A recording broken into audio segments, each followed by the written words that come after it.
70% já pode voltar a regredir de fase, né?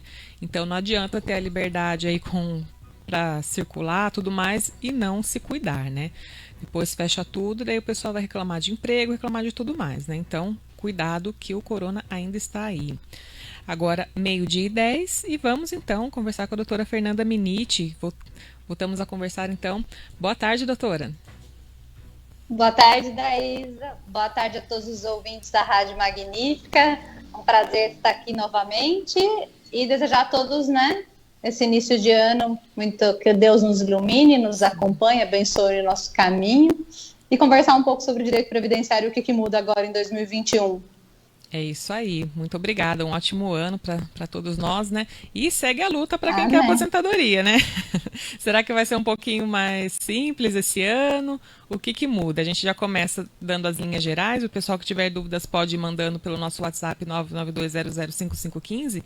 Só não deixe para mandar na última hora, quando o programa estiver terminando, hein? Então, a gente já tem algumas mudanças para esse ano. Já temos sim.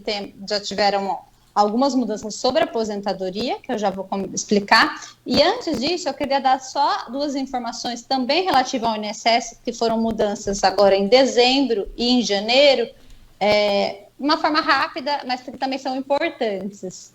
Então, vamos lá. Em dia 9 de dezembro de 2020, o STJ, ele julgou favorável ao período especial para os vigilantes. Os vigilantes, eles estavam há bastante tempo aguardando essa decisão do STJ. Essa decisão do STJ foi favorável. O que o STJ decidiu? Que reconhece o período especial, que é considerado uma atividade com periculosidade para vigilantes que trabalhem com ou sem arma de fogo. Então, vigilantes com ou sem arma, o STJ validou, disse que tem direito à aposentadoria especial, desde que prove que, de fato, trabalhava, a habitualidade, e comprove essa exposição através do LTCAT, do laudo, ou qualquer outro meio de prova. Então, essa decisão foi recente, o tema 1031 do STJ, e os vigilantes estavam aguardando. Quem é vigilante sabe do que eu estou falando. Foi julgada favorável pelo STJ. Então, essa é uma boa notícia do final do ano, mas que eles estavam aguardando favorável. E uma outra mudança, antes da gente falar sobre a aposentadoria, sobre o que muda na aposentadoria, também recentemente, agora em janeiro, teve uma alteração no benefício chamado LOAS, que é aquele benefício de prestação continuada para as pessoas que estão em condições de miserabilidade. Para essas pessoas, o critério ele era flexibilizado da renda por pessoa na casa de 1/4 de um salário mínimo.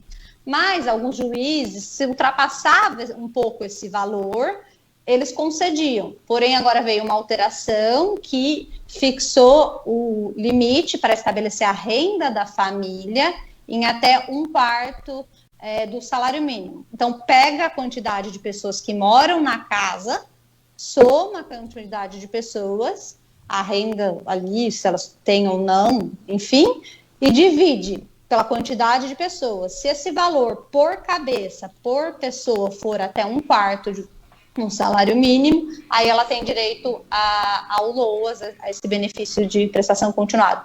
É que antes, esse 1/4 de um salário mínimo podia ultrapassar um pouquinho, mas agora a legislação desse ano disse que é até 1/4. Então, essas são duas alterações, não relativas à aposentadoria, mas relativas ao INSS, que o pessoal está comentando agora no momento. Certo, então aí já tem as atualizações aí, porque é muito complexo e muitos casos que são mais específicos também, né, doutora? Sim. Conforme a atividade, né? Então, a gente mudando o ano, né? Já tem algumas perguntinhas, algumas dúvidas chegando aqui, né? Mas com a virada do ano, o que é o principal que muda, né? Eu sei que tinha aquela progressão de acordo com a idade, né? Então, em quais são os principais casos, né? Que as pessoas podem estar chegando mais perto aí da aposentadoria com essa virada de ano? Tá, vamos lá. Com a reforma da Previdência, deixou de existir a aposentadoria por tempo de contribuição, ou seja, para a mulher se aposentar, ela poderia ter 30 anos de tempo de contribuição e não precisava de idade mínima. E o homem 35. Deixa de existir essa modalidade. Ok. Aí, o que o governo faz? Ele trouxe 5 regras de transição para pessoas que estavam próximas dessa aposentadoria. Nessas 5 regras, elas vão modificando conforme o ano. Então, dessas 5, 3 regras modificaram os requisitos dela, porque elas vão aumentando progressivamente os requisitos. Agora, em 2021, 2 permanecem iguais, continuam valendo com as mesmas características, porém, dessas 5, 3 já modificaram os requisitos agora em 2021 e vão modificar também no outro ano, etc. e tal.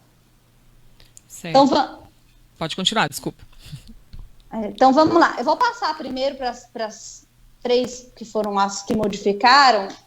A primeira mudança que tem em 2021, aqui eu estou falando de regra para concessão, para a pessoa se enquadrar, para obter, para solicitar a aposentadoria. Uma forma dela solicitar a aposentadoria, pela regra de transição. Então, a primeira regra de transição dessas 5 é a regra de pontos. Agora, em 2021, o que muda nos pontos?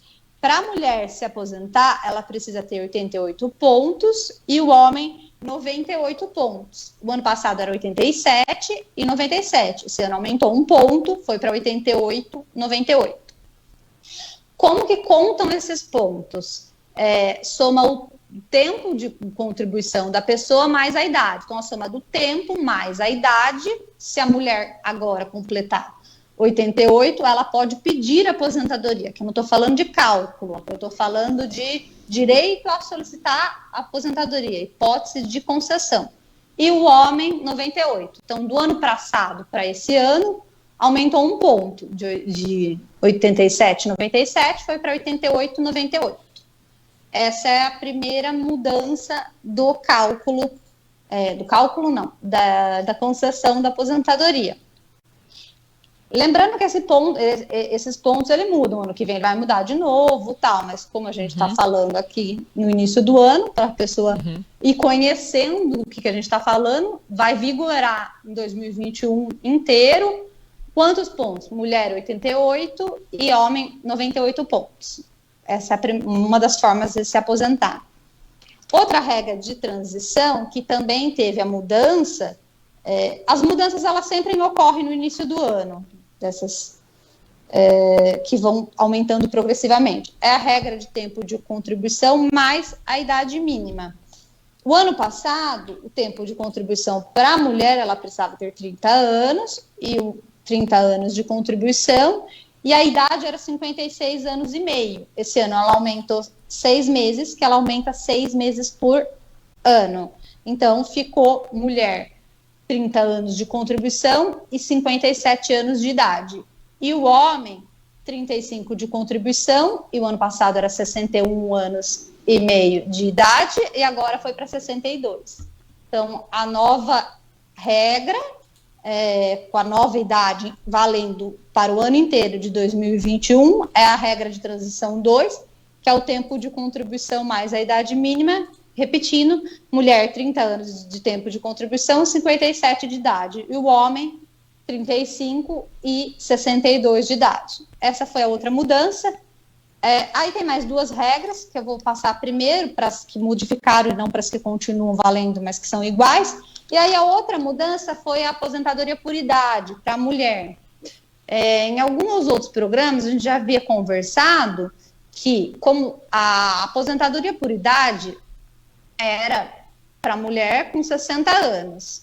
Aí, progressivamente, ia aumentando até chegar aos 62, que vai ser a nova forma de aposentadoria. O ano passado, a idade da aposentadoria por idade para a mulher era 60 anos e meio. Esse ano já aumentou mais 6 meses, então esse ano a nova idade para aposentadoria para a mulher é 61 anos de idade. Essas são as 3 regras que tiveram mudanças com a virada do ano, vamos dizer assim. E aí tem os outros dois pedágios, são as outras